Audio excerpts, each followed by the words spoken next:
Praise to the lord. ఈరోజు దేవుడు మనకిచ్చినటువంటి వాగ్దానం ఏంటంటే ద్వితీయోపదేశకాండము 11వ అధ్యాయము 25వ వచనం. ఏ మనుష్యుడును మీ ఎదుట నిలువడు. ఆమేన్.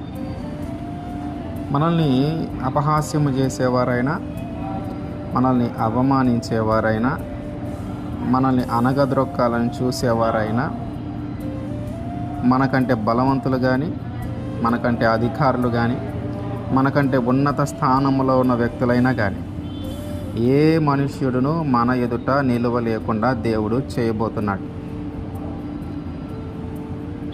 మనల్ని హేళన చేసి, ఎగతాళి చేసి, మన అభివృద్ధిని అడ్డుకోవాలని చూస్తూ మనల్ని శత్రువులుగా భావించేవారు ఎంత బలవంతులైనా, ఎంత శక్తిమంతులైనా, ఎంత అధికారము కలిగిన వారైనా, ఎంత స్థానంలో ఉన్న వ్యక్తులైనా సరే, వారందరూ మన ఎదుట నిలువ లేకుండా దేవుడు చేయబోతున్నాడు. దావీదు గారు చిన్నోడే, కానీ గొల్యాతు చాలా పెద్దవాడు. దావీదు గారి కంటే గొల్యాతు చాలా బలవంతుడు, చాలా ఉన్నతమైన స్థానము కలిగిన వాడు.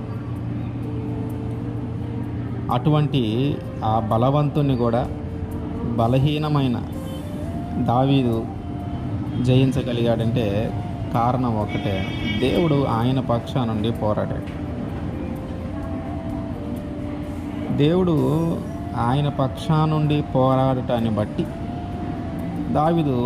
దావీదు గారు ఆ గొల్యాతును జయించగలిగాడు.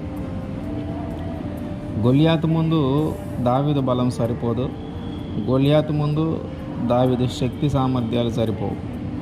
కానీ దేవుని నమ్ముకొని ఆయన పేరు మీద నేను యుద్ధానికి వెళ్తున్నానని చెప్పి గొల్యాతును జయించగలిగాడు. తనకంటే బలవంతుని జయించగలిగాడు, తనకంటే శక్తి సామర్థ్యాలు కలిగిన వాడిని జయించగలిగాడు.